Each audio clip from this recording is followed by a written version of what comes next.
Ayan guys, meron tayong parcel na dumating. Tingnan nyo kung ano ito. Bubuksan ko muna. Yes! Buksan natin. Ito yung ating parcel. Ayan, ang ganda.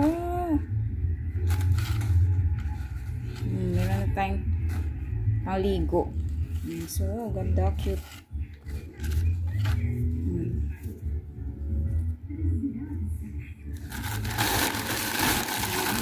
Tapos isa pa. Ayan guys. Ang ganda nito. Yan. Sa ano, mesh siya. Yan, lama. Cute.